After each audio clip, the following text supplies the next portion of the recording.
Today the biggest news comes from the Kursk direction.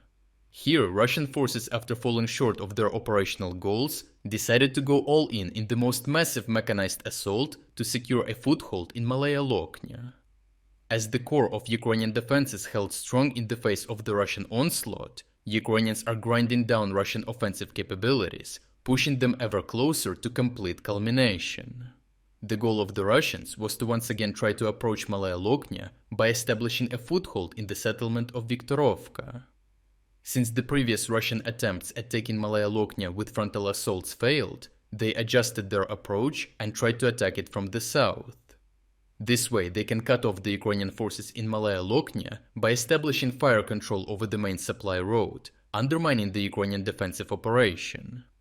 By establishing a presence in Viktorovka, the Russian forces would also be able to subsequently assault Malaya Loknya, since it is only administratively separate from Viktorovka, as both settlements are in an agglomeration. To achieve this, the Russians launched a series of 6 massive combined assault waves, with the total of 50 vehicles and hundreds of soldiers engaged, launching wave after wave until they accumulated enough soldiers in Viktorovka from the survivors of the attacks. The main advantage of the Russian forces in this area was the road and frozen ground in the fields, which allowed Russians to maneuver more rapidly, decreasing the time Ukrainians had to respond to the Russian attacks. The significant number of armored vehicles also gave Russians a distinct advantage in firepower, allowing the Russian stormtroopers to overwhelm Ukrainian defenses. However, if we look at the topographic map, we can see that the main Ukrainian positions in Malaya Loknya are located at a higher elevation, which allows them to observe and detect Russian movements along the road. This means that the Ukrainian forces in Malaya Loknya can enforce fire control over the Russian mechanized units, using anti-tank missiles and FPV drones to target Russian vehicles.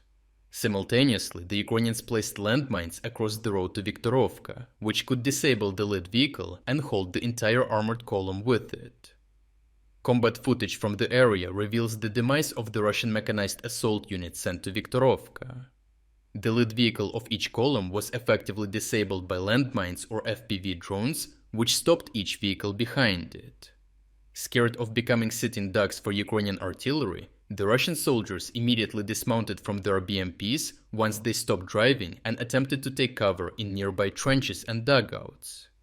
This effectively isolated the Russian soldiers as they became pinned down by Ukrainian small arms fire from the settlements, making them easy targets for Ukrainian drone operators, dropping grenades directly from above. However, due to the massive scale of these attacks, Russians have been able to advance and clear out the gray zone within the villages of Leonidovo and the eastern part of Novoivanovka. However, it is important to note that the newly captured Russian ground mainly consists of just fields, with the only controlling factor being Novoivanovka and Leonidovo. Additionally, Ukrainians only maintained a limited presence here due to the settlements already being reduced to ruins in previous assaults. Most importantly, these gains did not come without a cost, as Russians lost nearly a full mechanized company in one day, without achieving their goal of taking Viktorovka and only taking swaths of fields. Recently released footage shows Russian soldiers filming as they move along their newly captured terrain, revealing a large number of dead Russian soldiers along the road and in the field, already slowly becoming buried in the snow. Overall, the Russians launched a poorly organized attack along a narrow area of a road, bunching up their armored formations and turning them into sitting ducks once the lead vehicles were disabled, allowing Ukrainians to inflict massive casualties despite the lost terrain. While the Russians have made significant gains in the western part of the salient, Ukrainians have ground down the Russian and North Korean combat capabilities over several weeks, while Russians are only now getting closer to the core of the Ukrainian salient, where Ukrainian logistics are stronger and defenses more robust.